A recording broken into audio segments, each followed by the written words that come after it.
AllReasonNoLogic.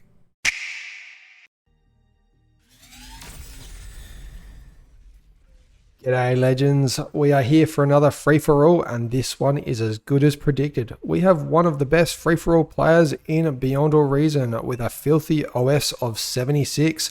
It's ATA Apex.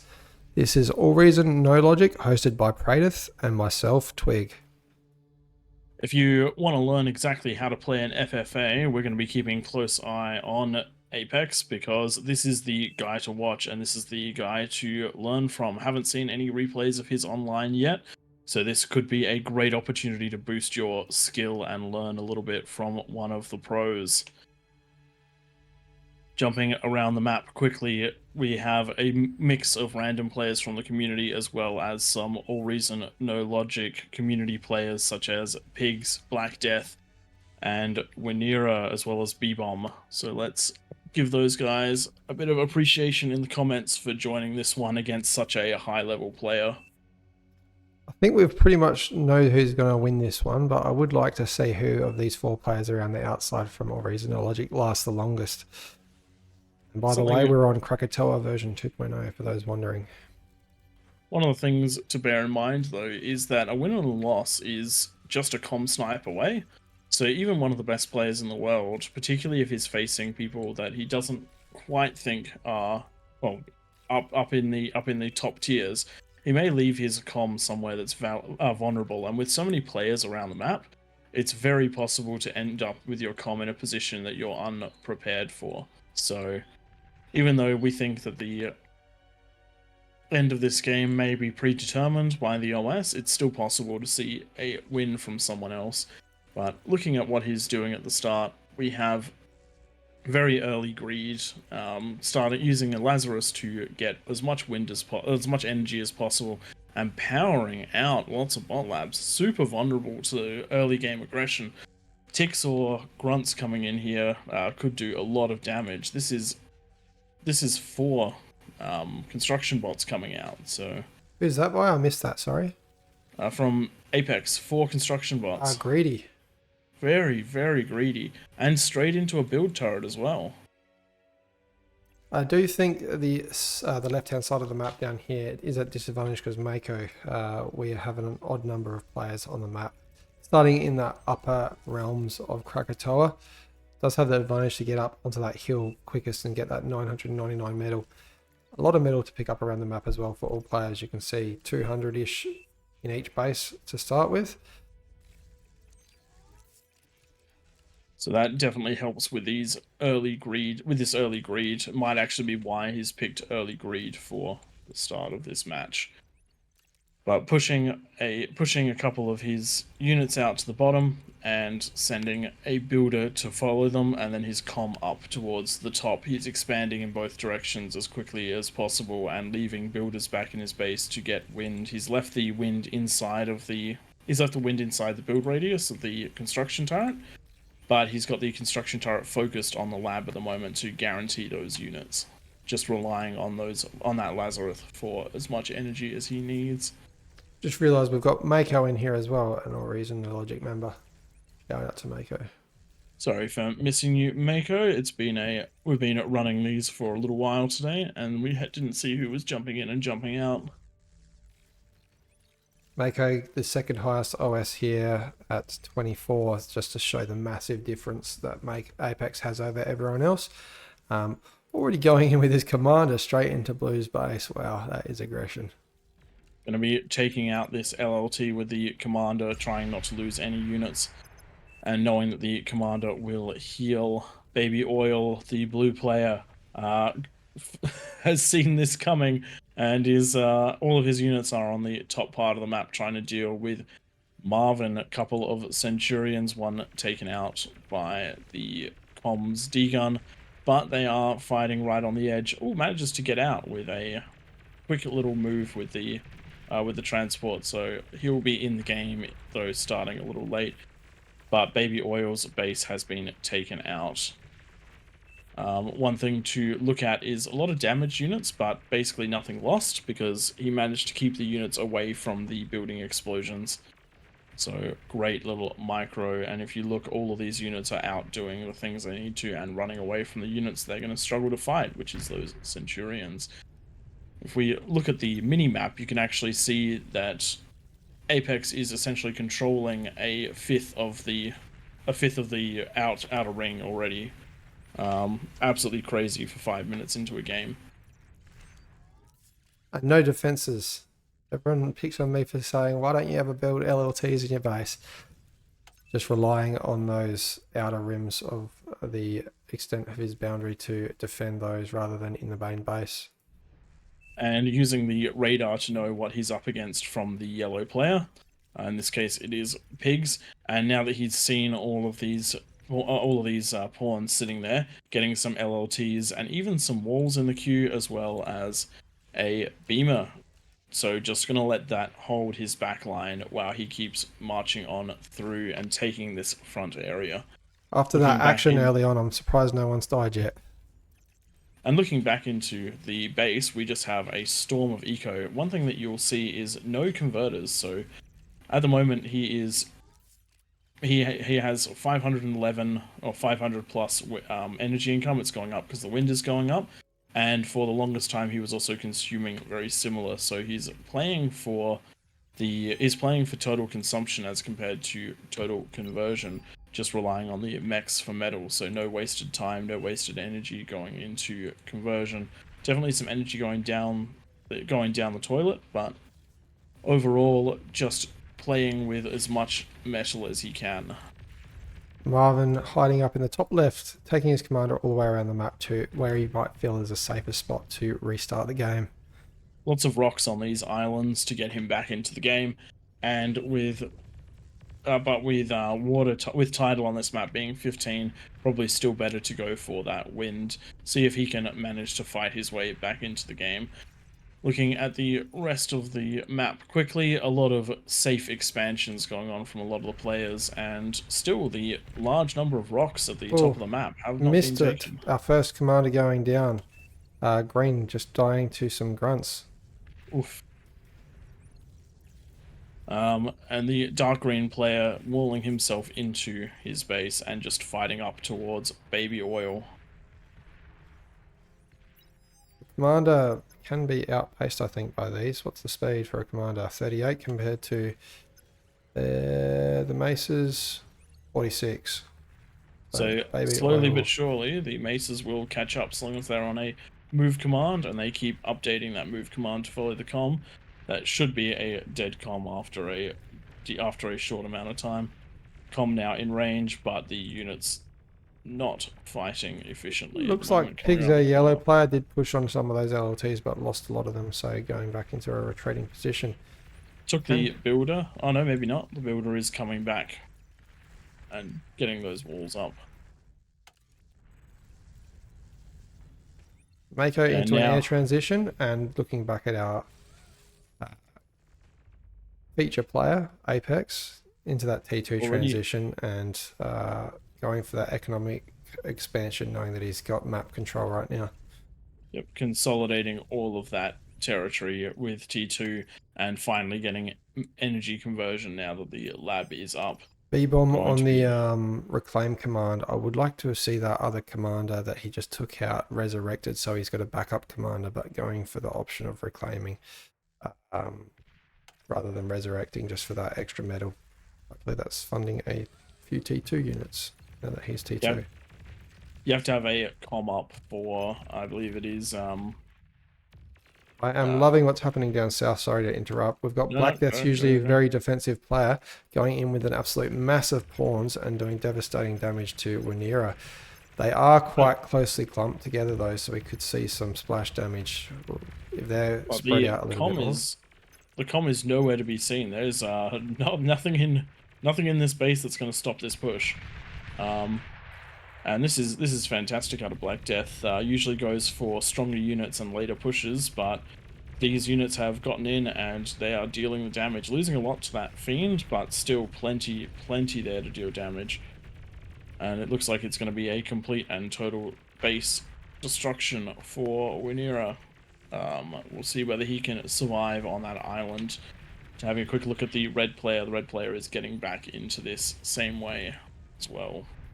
Baby Oil surrounded at the top of the map, getting hammered on by these grunts. They have the surround bonus, and that is Baby Oil out of the game. Baby Oil was the player that got ousted from his start spot by Apex. So, kind of crazy that where he died was 2-3 players over. But good job for trying to stay alive and for keep continuing to try to get back into the game. I'd love to see Black Death now send over some construction bots and res bots to reclaim all of that metal and build in that area that he just won with a great push of all those grunts. You really see how the Apex plays, not worrying too much about getting out those big armies, but just keeping presence on every front line and making sure that there's intel in every face, and only pushing when he knows that he's probably going to get the win. I am liking how much Mako has expanded. Mako definitely taking advantage of those air constructors, and it looks like he's going for the quad geo at the top of the map after reclaiming all of that metal. And if you look at his actual metal, despite reclaiming so much on the map, he's actually managed to spend it all, and he's got that T2 air lab coming up to T2ify all of his So metal mechs, and this is produce, quite a lot of mechs. we've got Apex at 20k so far, and Mako shortly after at 17.8.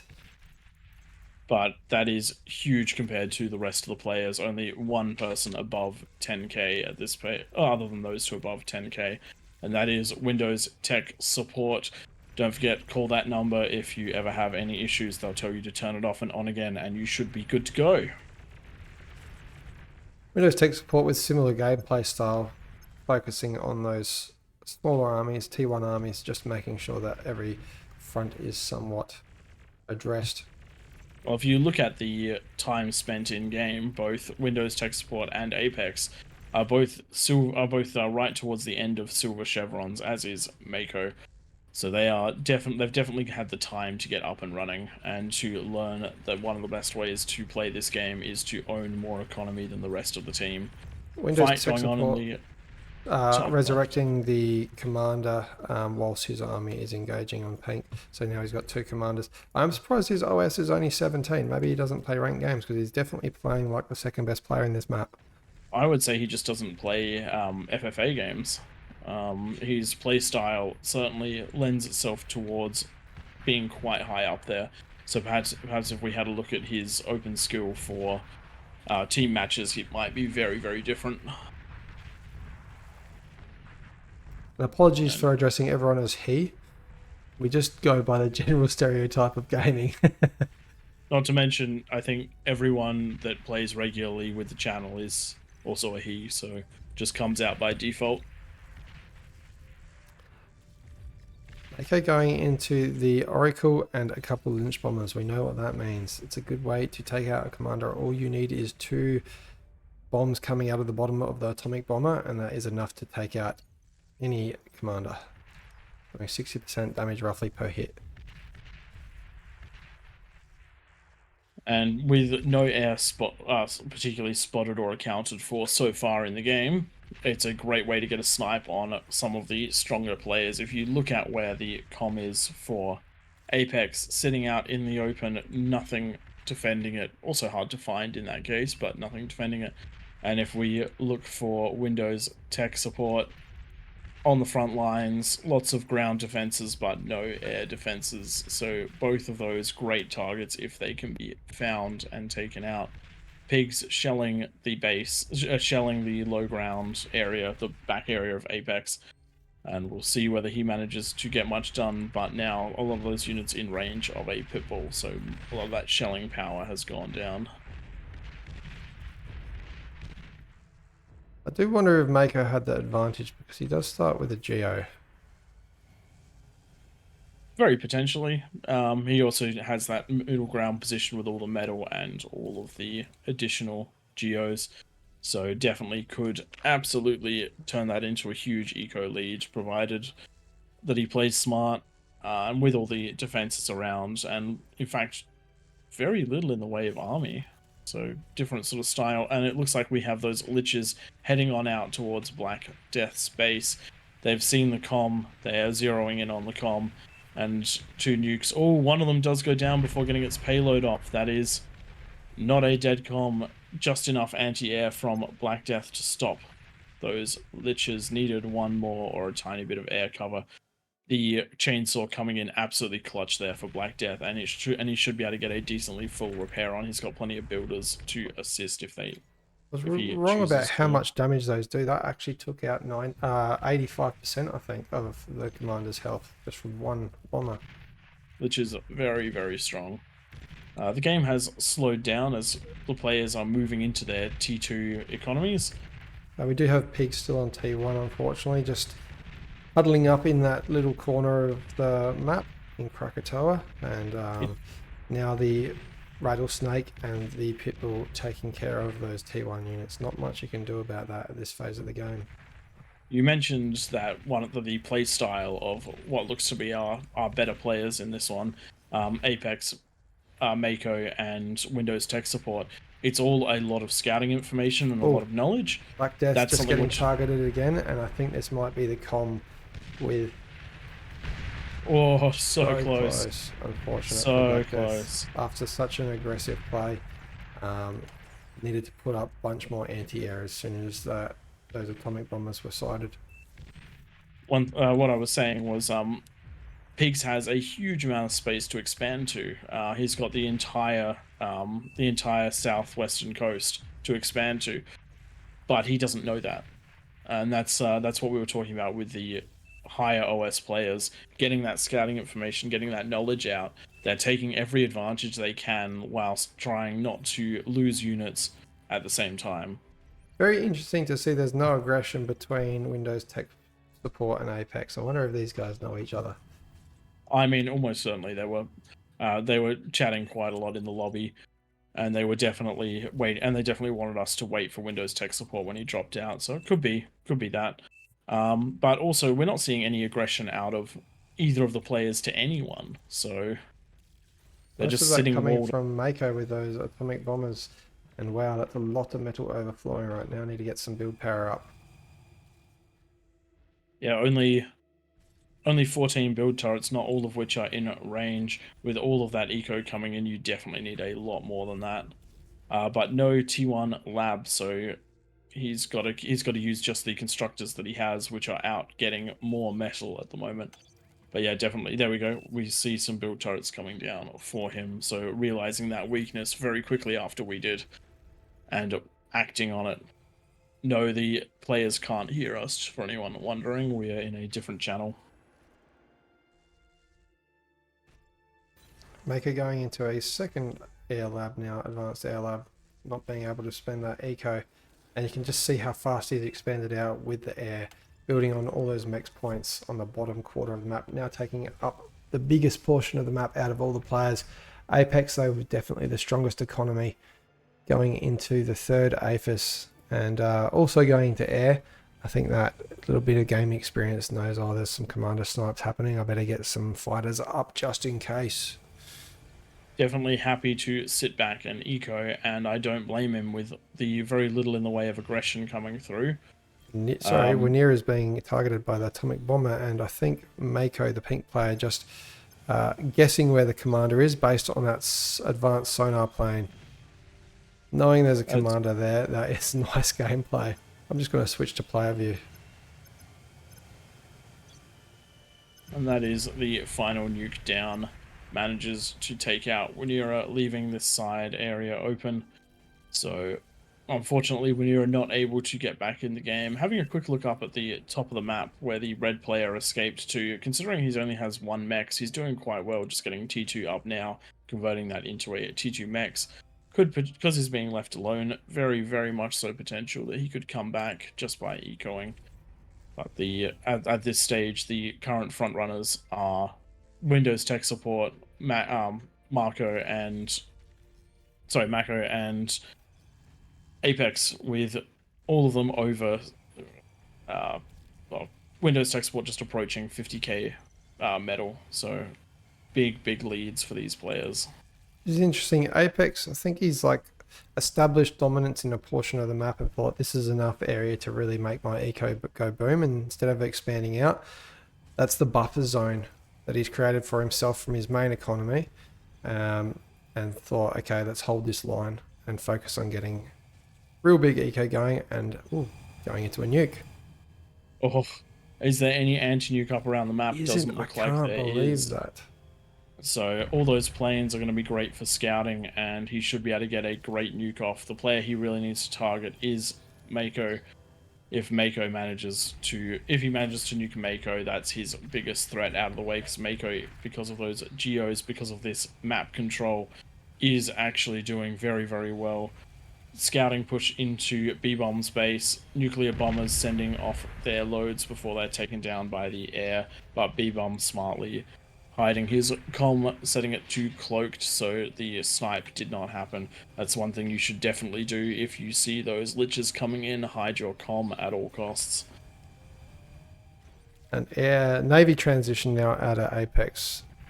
Not a bad play considering half of these bases that are left can be reached from the water, or what Mako's really. With the you have to go with some of the I think what are those missile ships called?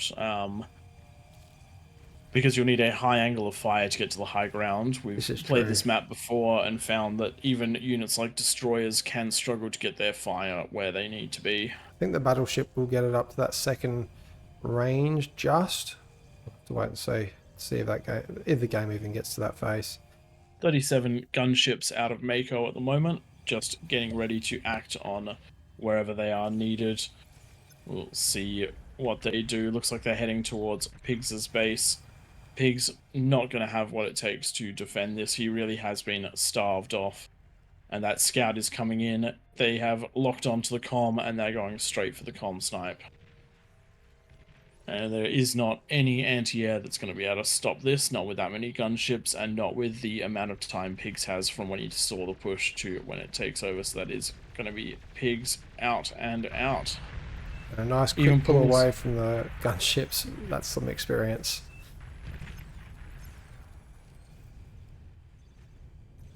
So good job there.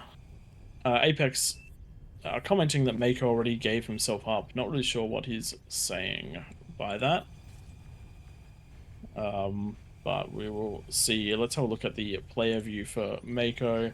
Sees a little bit of the map, but is mostly blind to the rest of it at the moment. Quick look at Windows tech support, same thing. And looking at Mako, he is very aware of where B-bomb and Apex are, but has not got much vision on Windows tech support.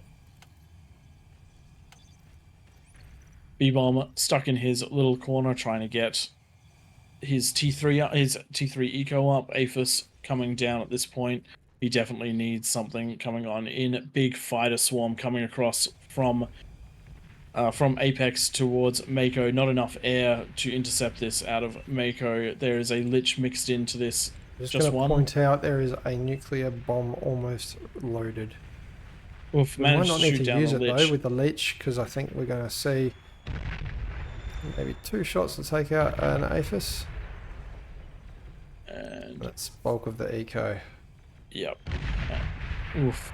Big damage there. Not enough anti-air out of Mako. He was in a great position but went for that T3 and just could not defend his base. And now these gunships undefended, nothing to stop these fighters taking them out, and that's the last of Mako's army. Sending him around the map might be an idea. See what damage you can do, but look at all that anti-air out of Apex. I do enjoy that experience to the point where Apex even pinged us, the commentators, say, hey, look, I'm about to do this. Definitely a good play out of him. Mako getting some taste of his own medicine.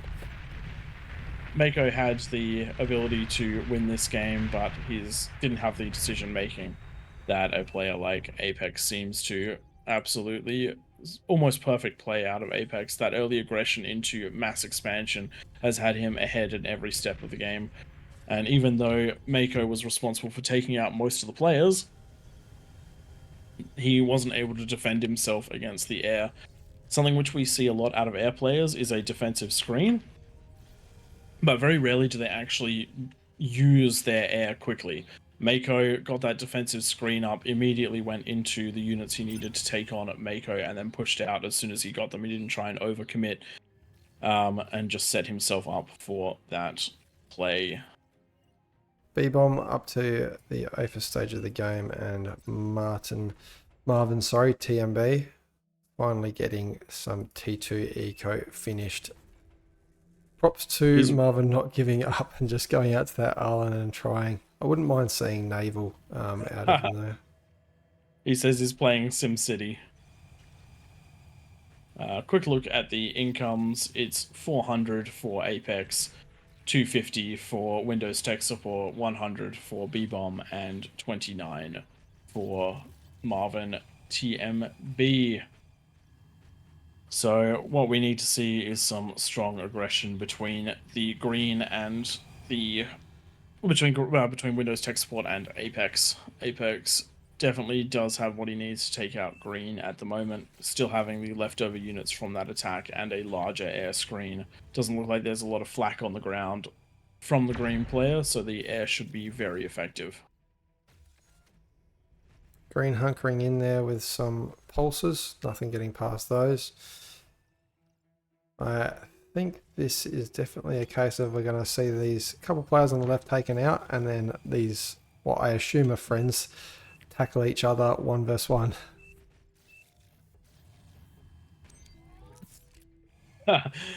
Mako saying, "I killed 3 players, it's my win." So we do need to see Apex take out at least 2 more to beat him. He's already he took out the blue player from the start, essentially, though not actually getting the comm snipe, and is taking out Mako. So would like to see him get a couple extra comm kills. But he's really going for a jack of all trades build at the moment. He's got the T3 going, the air going, and he's got his APHIS building all at the same time. Has he forgotten about his nuke? And he's got that nuke sitting there, 2 in the chamber. But his metal currently sitting at 0 and his energy sitting at very low, so he's very efficiently spending. And that's something which you absolutely have to admire from these high OS players. They really do know how to get these conversion fields up after they've won the early game, the energy up. There's even a second APHIS coming up over here, just powered by butlers and a single T3 constructor. But yeah, they absolute efficiency on spending, no metal lost even at this stage of the game. So what a good way of spending. And we have a push coming out from Apex. He is sending his air over to see what B-Bomb is up to, and then backing it up with those 2 liches trying to go for the comm snipe. There is such a big air screen here, it's going to be hard for those flaks to actually target down those 3 liches before they get their bombs off. B-Bomb not invising his comm, and those liches, 1 bomb, 2 bombs, 3 bombs, that is B-Bomb bombed out of existence. Or B-Bomb. Poor B-Bomb.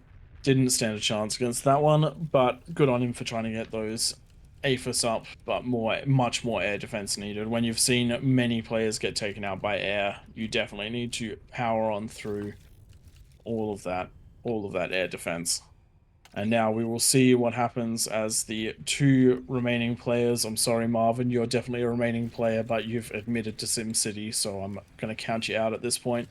See whether they can duke it out, see what happens between them. Triple whole area of anti-nuke coming up for the green player. You may have heard those explosions and thought they were nukes. They were, just not the same type. And Apex resurrecting a second commander just as a backup. Ton of Marauder hitting the field. We got 27 moving up to the peak of the map, getting that surround on Windows Tech Support. Something which I find very interesting is after taking out Mako, he actually didn't send his units out to reclaim the map's worth of mechs that Mako had. He's doing it now. There's one T3 constructor that's set to take a lot of this external mechs, and there's one without support taking the internal row. But that's actually a very slow way of taking all these mechs. And with the eco advantage he has, he could absolutely spiral this out of control if he'd taken those much harder, much faster. I think we're going to see the trigger pulled on these Marauders coming down the hill now. With that anti-air that they have strapped to their backs. Kind of like the T1 anti-air, it's nothing great, but definitely with enough Marauders, it will take out these air. And I think the air screen is coming in as well. We are searching for the comm, and it looks like the comm is hiding out. Invisible, smart play there. That's what you've got to do. Doesn't look like this is going to be the end of the game just yet, but certainly huge amount of damage coming down on green. And if these Marauders do find the comm, that's going to be it. Nuclear bombs coming down on the AFIS, taking out the T3. With the T3 gone, there is not much that Windows tech support can do to take out these Marauders, which means that this is going to be the end for him. What a spectacular play out of Apex. We did call it from the start that he might take this one. But the thing is seeing how exactly he did that.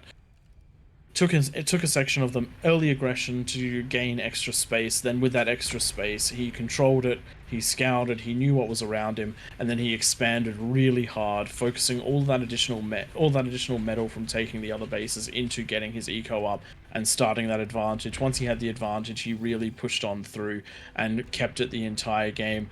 Once he was ready, he started sniping comms, for example, sniping Mako's comm, Mako being the biggest threat to him, and then moving on and trying to get B-bomb before taking on Windows tech support, who was passively doing the same thing as Mako, trying to scale that eco up, just unfortunately not quite fast enough. Got mass pawns coming around the map now. And those guys should hopefully be able to find that invisible comm. Windows tech support hiding right in the corner. Only a nuke coming off, and oh wow, I don't think you could have got closer to that hill. Would have been, there we go. That is, and is that most of the energy production down? That is, oh no, there is energy production here. Once that energy production is down, the comm will no longer be able to sustain its cloak, and the units will be able to take it on. As you'll see, these grids are actually wide enough to prevent these wins from from chain reacting. So even though they were built in a grid, which is not our preferred method, they definitely stood up to those pawns, at least without chain reacting. Looking at the Marauders in the top side, they have found Marvin TMB, taken out his base, and without that energy, Marvin's comm is susceptible. It is trying to hide, but as soon as it started walking, that is it. Tried to get the control D off, but no dice. We have a construction bot trying to take on the liches, but that is a forfeit out of the Windows tech support, and that is a win for ATA Apex. I'd like to say a nice thank you to ATA Apex for joining in this lobby. It's not often we get to see one of the best players in the world join on in, and it's not often we get a chance to learn from them. I'm definitely going to be running through this replay and seeing exactly what he did and trying to improve my build style. Quick look at the stats at the end. Metal excess of 4 throughout that entire game with everything going on. XTA Apex got 4 metal excess. Fantastic. Absolutely fantastic. Quick look at the graphs to see damage dealt. Very early on, he was right up aggressive, and the blue player was the one he was aggressive with, and continued to be towards the top of that charts for the whole game, then taking it right at the end. All right, everyone, thank you very much for watching. If you'd like to partake in one of these games, we host them regularly and cast these games as well. Jump in on our Discord. The link is down in the description. And also, we'd love a like and subscribe as usual. Thanks everyone for joining us, and we'll catch you next time.